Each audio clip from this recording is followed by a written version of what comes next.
Thank you all. President McNulty, Mr. Chairman, and the Board of Trustees, the distinguished members of this faculty, all the proud parents and family and friends that are gathered here, join me in offering our congratulations to the largest graduating class in the history of Grove City College, the great class of 2017.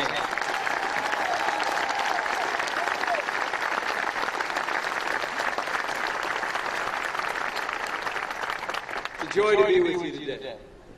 Now, I look out across this gathering and I see 606 men and women of accomplishment, of character, and of great promise. And it really is an honor for me to be with you all. Today is a day of celebration and appreciation, especially for all of those who believed in you and saw you through. Many of whom are here today. Your friends, your teachers, and your wonderful families. Now let me say on behalf of the moms and dads here, I can attest that this ceremony is one of the proudest moments of their lives, too. I've been a governor, now I'm Vice President of the United States. But the most important job that I will ever hold is husband and father to three wonderful kids. In fact,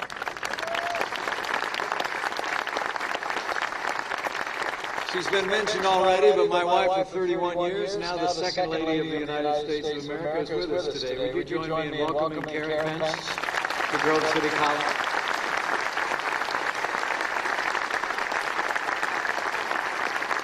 Now, I mentioned before, Karen and I are the proud parents of three amazing kids, one of whom just joined the ranks of college graduates this last month.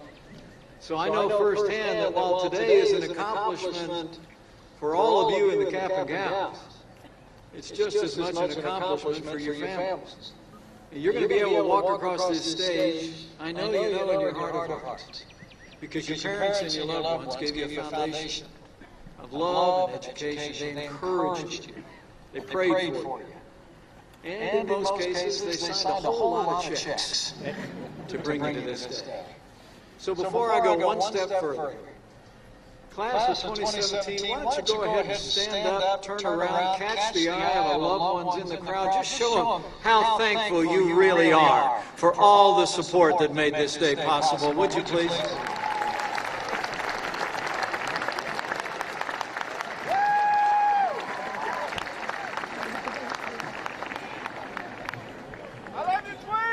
You know, it's especially meaningful for me as Vice President to have the opportunity to address graduates of a college for more than 140 years. It has fostered an identity of excellence and independence. A college that literally rose to national prominence by standing firm for the principles upon which it was founded. In 1876, in the shadow of the new birth of American freedom, secured by a decade of the fires of the Civil War, Grove City College was founded with a very simple mission: to preserve that freedom that had been defended and wrought through a, quote, program of intellectual, moral, and spiritual education capable of pushing civilization forward on every frontier. And to preserve its independence, history records that beginning in the 1980s, Grove City College refused any federal funding and defended its position before the Supreme Court of the United States of America. And to this day, Grove City College is one of only a few colleges in the United States to refuse all federal funding.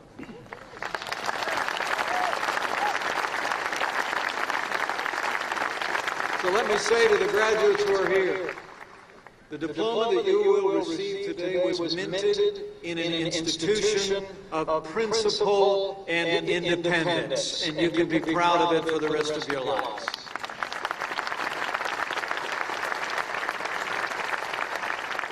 You've received an education not just in facts and figures, but in principled leadership, grounded in faith and freedom. Those who have stood where you stand today have left this place to become leaders. Leaders in their communities, leaders in faith, industry, and in public life. And now, their legacy will become your legacy. And it hasn't been handed to you. You've earned that seat you're sitting in today. You've read the books, you passed the test, you probably pulled a few all-nighters, and now you're ready to add your voice to the chorus that is America. But as the Bible says, to whom much is given, much will be required. I believe that you leave here today with one particular responsibility. That's what I came here to tell you. You leave here with a responsibility to lead. All of you, without exception, are called to be leaders, no matter where you go from here. Now, some of you will walk in the fields of faith, whether it be missions, pastoring, or counseling. Many of you will enter into technology and industry, where you use your minds and your hands to turn dreams into reality. Some of you will choose the path of law, uphold justice, right great wrongs. Others of you may heal the sick through medicine. Some of you may choose a career in public life, and a brave few may step forward to protect our families and our communities in the uniform of law enforcement or the uniform of the armed forces of the United States. But while your paths may all be different, I would offer you today the same call of leadership falls on each of your shoulders. And so to be leaders, I have a few thoughts. First, to be leaders, you must inspire those around you by being salt and light in every walk of life. Remember now, people follow people they respect. So first and foremost, you must aspire to be men and women of character. Secondly, servant leadership, not selfish ambition, must be the animating force of the career that lies before you. For it's written, whoever would be first of all must be servant of all. Your education in these past 4 years has prepared you to lead. You hold within you all that you need to lead this place and succeed. All you need to add to it is courage. C.S. Lewis said memorably that courage was not one of the virtues, it was actually a form of every virtue at the testing point.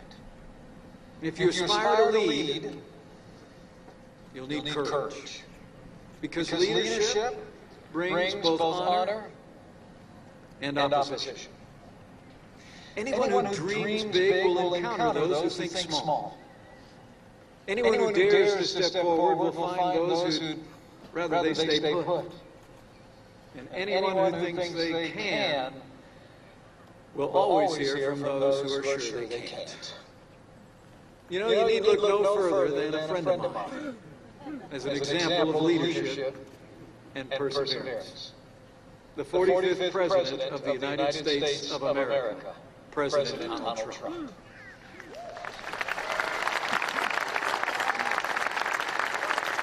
You know, since the first day of our administration, and in the great tradition of this college, our president has been freeing the American economy by rolling back the heavy hand of big government. He's been expanding educational choice opportunities for some of our most disadvantaged children. He's been rebuilding our military, restoring safety to our streets.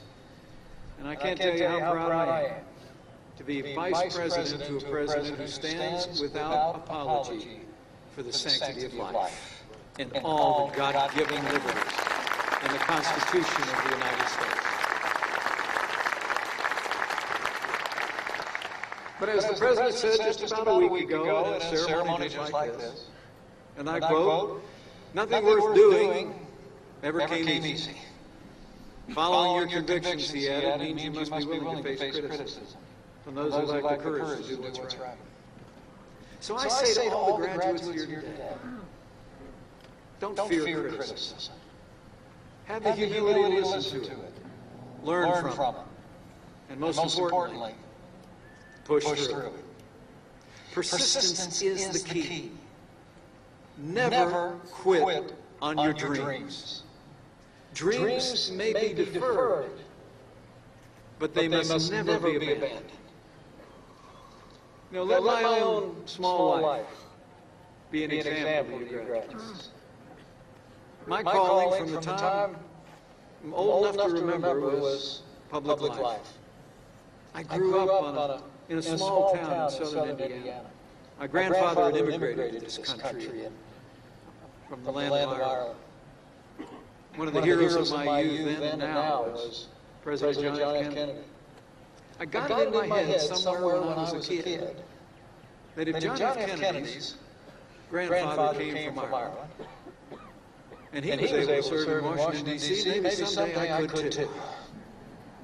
And so I did what so many of you. I worked hard, I studied hard, I pursued my dreams. And when I was not much older than those of you sitting here at this graduation, I ran for public office for the first time. Now President McNulty left this part out of the biography that you read. Because you see, I actually ran for the Congress of the United States twice before I was elected on the third time. I ran in 1988, met my second favorite president, Ronald Reagan, when I was a young man in Canada.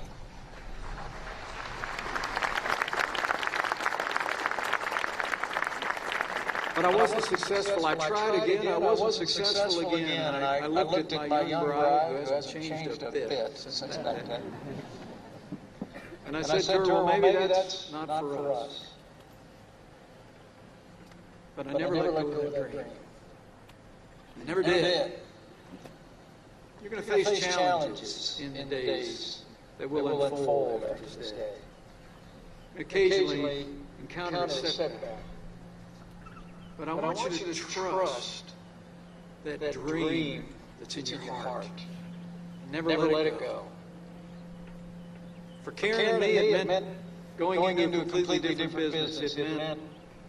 It meant starting a family, starting a life. It meant really pushing on, trusting God for the path that He calls us on. And then that dream came back around.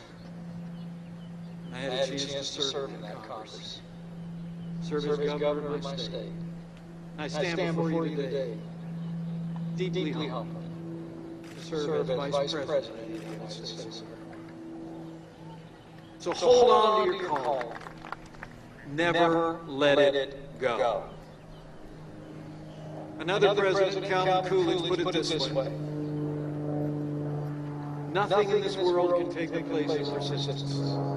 Talent will not.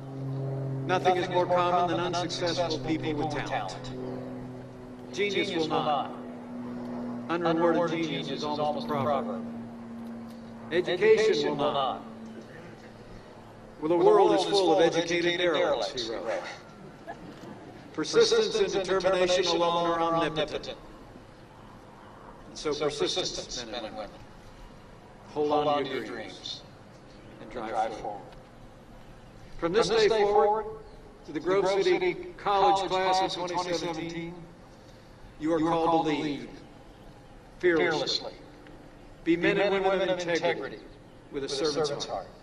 Expect opposition and persevere. And lastly, have faith. For as the good book says, He knows the plans He has for you. Plans to prosper you, not to harm you. Plans to give you a hope and a future. As you go from here today, live your life according to the precepts and principles that you've learned here at Grove City College. Strive every day to lead with courage and conviction in the places where you live and work. And in all that you do, have faith. Have faith that He that brought you this far will never leave you and never forsake you. Because He never will. If you hold fast to Him, to the faith that deepened in this special place, and to all that you learn from this extraordinary faculty, I know in my heart of hearts, you will not only persevere, you will prevail. And I look out in the black rows at a sea of leaders that will lead your families, your professions, and our country to unimaginable heights. Grove City College class of 2017, this is your day. The future is yours.